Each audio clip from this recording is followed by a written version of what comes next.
Knock knock. কি সর্দি কাশি? না, এর কারণ হয়তো আর শুধু ঠান্ডা নয়। India is চোকিং।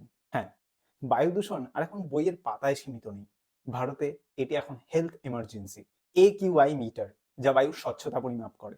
তার মান 0 থেকে 50 এর মধ্যে থাকলে বুঝতে হবে বায়ু পরিষ্কার। কিন্তু ভারতের দিল্লির মতো শহরে আজকে তার মান কত জানেন? আব কি বার 400 পার। শুধু দিল্লি নয়, মুম্বাই, লখনৌ, কলকাতার মতো শহরগুলিতে অবস্থা খুবই খারাপ। আর উত্তরবঙ্গে যারা আছে তারা হয়তো ভাবছো আমরা হয়তো ভালোই আছি। না, আজকের দিনে জলপাইগুড়ির AQI মান হলো এত। পশ্চিমের দেশগুলিতে এমন অবস্থা তৈরি হলে হেলথ এমার্জেন্সি লেগে যেত, মানুষজন কোয়ারেন্টাইন হয়ে যেত। অ্যাটলিস্ট তারা এই নিয়ে চিন্তিত তো হতো। এবার কিছু বুদ্ধিজীবী বলবে, बड़े बड़े शहरों में ऐसे छोटी मोटी बात तो होती ही रहते हैं।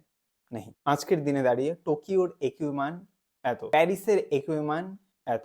এবার প্রশ্ন হচ্ছে, বহু দিন ধরে এরকম দূষিত বায়ু আমাদের ফুসফুসে গেলে কি হতে পারে? Respiratory issues, heart diseases, reduction of life expectancy, আর ইভেন সিগারেট না ফুকেও তোমার লাং ক্যান্সার হতেই পারে। এবার হয়তো ভাবছো অবস্থা এত শোচনীয়, সরকার এ নিয়ে চিন্তিত নয় কেন? কারণ আমরা চিন্তিত নই। যেদিন সাধারণ মানুষ পরিবেশ নিয়ে চিন্তিত হবে, সেদিন এটি একটি ভোটের ইস্যু হবে। তারপর নেতারা গিয়ে পরিবেশের জন্য ভোট চাইবে এবং তারপর গিয়ে হয়তো একদিন সরকার এ নিয়ে চিন্তিত হবে এবং যথার্থ পদক্ষেপ গ্রহণ করবে। তাই আগামীবার ভোট দেওয়ার আগে একটু পরিবেশ নিয়ে ভাববেন।